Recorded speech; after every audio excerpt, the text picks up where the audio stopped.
Topic number 2. 2 months ago I revealed that a revolutionary new intelligence weapon was being introduced by Russia. I refer to their organic robotoids. These are man-made, robot-like living creatures, perhaps best described as computerized animals. They are designed to simulate human beings almost perfectly in appearance and behavior, and yet they are not human. Robotoids are so far removed from the knowledge and experience of most people that they are very difficult for many people to believe. But now more and more major surprises are filling the news. That is, they are surprises if you do not know about Russia's robotoids.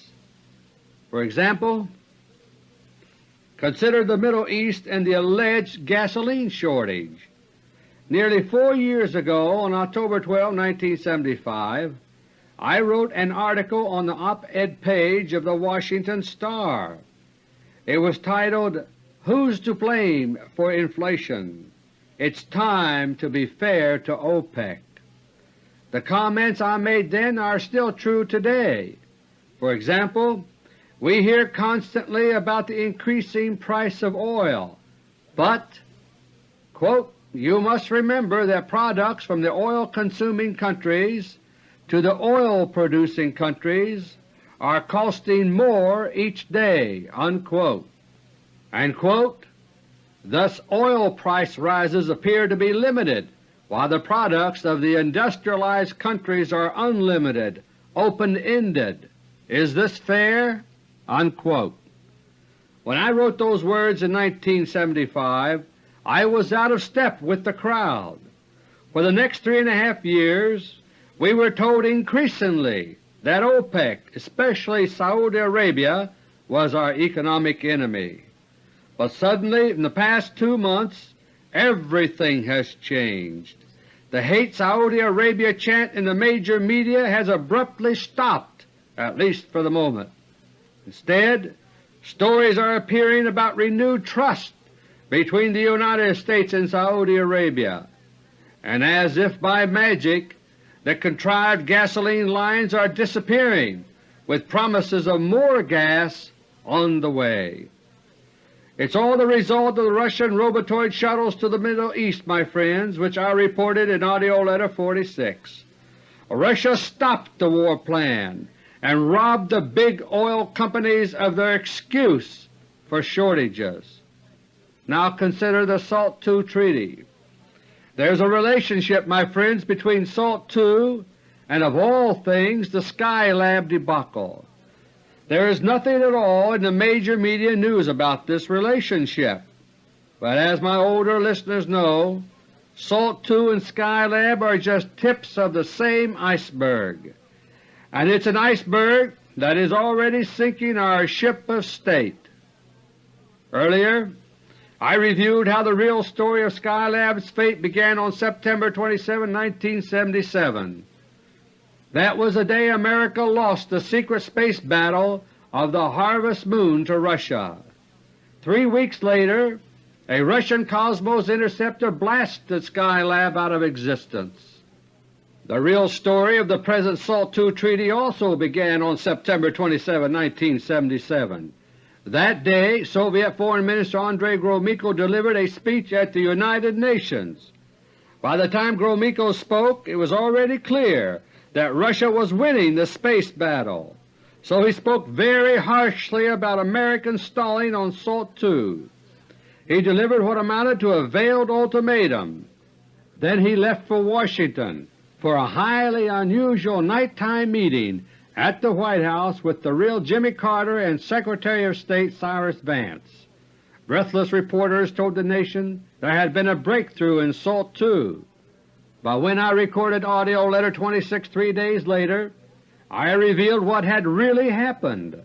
The stories about a SALT breakthrough were lies, cover stories to allay public concern. That's what my listeners heard in AUDIO LETTER No. 26, and for the following year and a half SALT II went nowhere.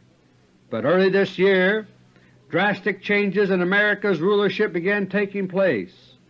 For the past 6 months, the AUDIO letter has been focusing on these changes as they have taken place, and they have led, among other things, to a turnaround on SALT II. The changes began on January 26, 1979 with the murder of Nelson Rockefeller. That was the opening shot of a secret Bolshevik coup d'etat against America's real rulers. As I have explained in previous tapes, the atheistic Bolsheviks no longer rule Russia. They have been overthrown by a tough band of native Christians. Today, Christianity is being reborn in Russia, but here in the United States the Bolsheviks want to create a new Bolshevik revolution. They want to seize control of America and then to strike back at their bitter enemies, the Christ ones who now run the Kremlin. For several months the Bolshevik coup d'etat was moving fast. Important people were being purged and replaced by doubles, beginning with David and Lawrence Rockefeller and their intimates. And the weekend after Easter 1979, the Bolshevik purge claimed the lives of President Carter, Vice President Mondale, and their families. But as I reported in AUDIO Letter 45, the Russians then began to intervene. A secret war of doubles broke out, and by late April the White House was already under Russia's control. In AUDIO Letter 46, I was able to let my listeners in on the key to Russia's success. They are using Robotoids to replace and simulate powerful people. The United States is secretly becoming a Russian satellite state, and the American turnaround on SALT II came fast. On May 9, 1979, the Robotoid replacements for Defense Secretary Brown and Secretary of State Vance made the initial announcement. An agreement in principle had been achieved on SALT II, and with lightning speed the treaty itself was signed in Vienna barely 5 weeks later. My friends, Russia signed with herself through Carter Robotoid No. 3 and Brezhnev No. 2, the human double for the late real Brezhnev. At first the new SALT II treaty brought howls from Capitol Hill. We heard over and over that it was in serious trouble, but last month I reported the true situation. SALT II's most bitter opponents in the Senate are people who are playing ball with the Bolsheviks here in America. Russia is replacing them with Robotoids, and the earlier hard line against SALT II is slowly evaporating. The shift is subtle so far, but it is clearly visible. For example, the late Senator Barry Goldwater worried constantly in public about verification. But on July 23rd, Robotoid Goldwater said, quote, "I would not be too exercised over it now." Unquote. An even more bitter SALT II opponent was the late Senator Henry Jackson.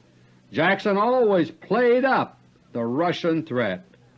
But on July 23 he accused Robotoid Defense Secretary Harold Brown of exaggerating that threat. He called it scare tactics to sell SALT II. Even our outgoing ambassador to the Soviet Union, Malcolm Toon, is no more. Toon was publicly very suspicious of SALT II, but now a Toon Robotoid has abruptly started campaigning in favor of SALT II, and he won't explain the change. Robotoids, my friends, are a very powerful weapon, but as I pointed out in AUDIO Letter 46, they are also very troublesome. They do not live long, especially under conditions of constant exposure and stress. They must also be programmed, and yet they are also somewhat unpredictable.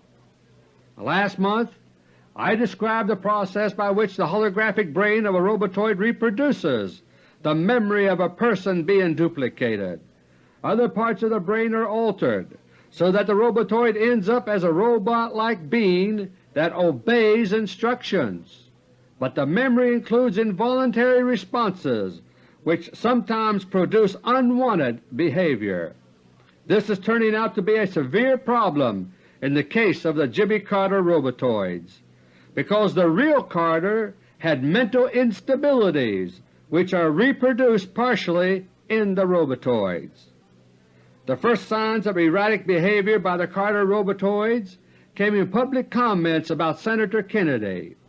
The real Jimmy Carter had a strong personal dislike for Kennedy, and on several occasions Carter robotoids have simply blurted out these reactions in very raw form.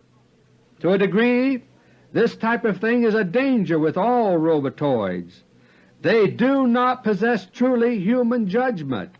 They appear to have it under certain conditions, but this is the result of programming for those situations.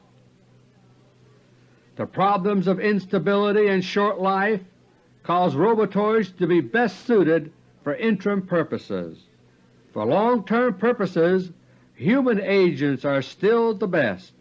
For that reason, don't be surprised to see more and more new faces in high positions. Some of the new faces will themselves be robotoids, but some will be human beings. The Carter crisis of recent days demonstrates two things at once. One is the extent of secret Russian control that now exists in Washington. The other is the difficulty the Russians themselves are having with their robotoids.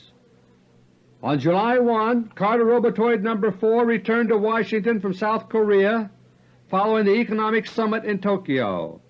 The scheduled Carter holiday in Hawaii was cancelled, and the next day a Carter Energy speech was scheduled for the evening of July 5.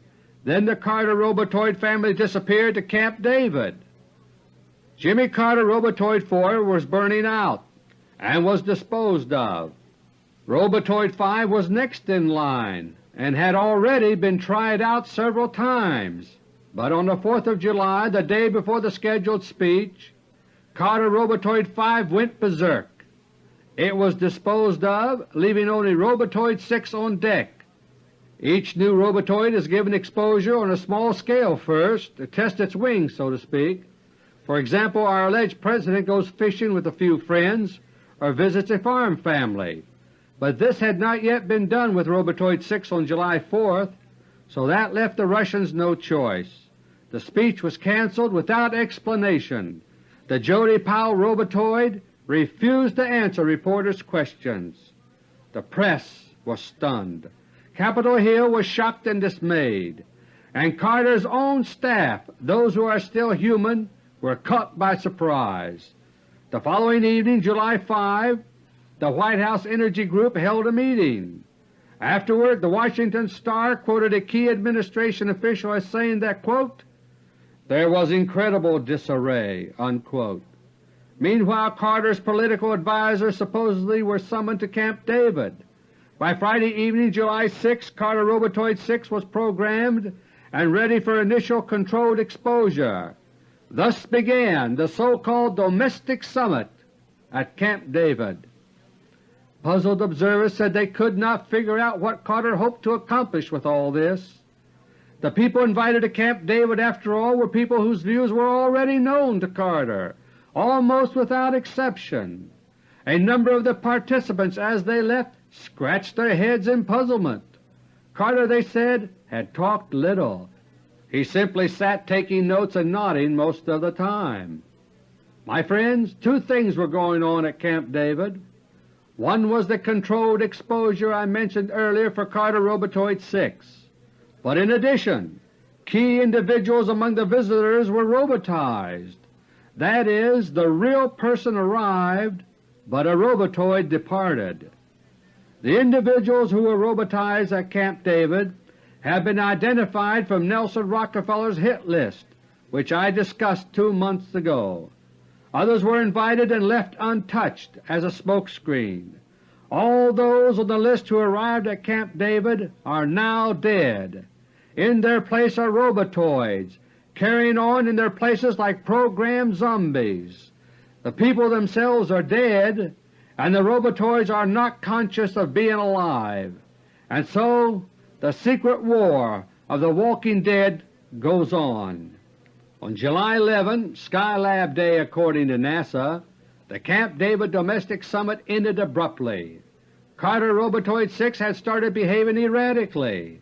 Wall Street was rife with rumors that Carter had suffered a nervous breakdown.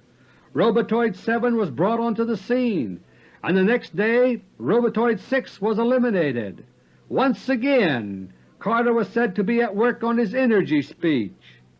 On Friday the 13th of July, journalists who met with Robotoid 7 described Carter as, quote, a thoroughly chastened leader, unquote. Others called him a deeply troubled and worried man. Nevertheless, the next day Carter Robotoid 7 was sent forth to try his wings. Like a dead El Cid strapped to a horse, the 7th Robotoid copy of the late President Carter sallied forth. We were told that the President of the United States visited private homes near Pittsburgh, Pennsylvania and Martinsburg, West Virginia. Afterward, the Russian Robotoid command in Novosibirsk must have sighed with relief. One of the hosts told UPI, quote, I feel better about him now. He's acting more like a president now, unquote. That Saturday evening, July 14, Carter Robotoid 7 arrived on the White House lawn by helicopter at roughly 6:30 p.m., but the Russians were taking no chances. An Associated Press dispatch that evening described another unexplained strange turn of events. Quote, members of the press corps, who normally are allowed on the lawn to see and photograph the arrival, were barred from doing so on Saturday.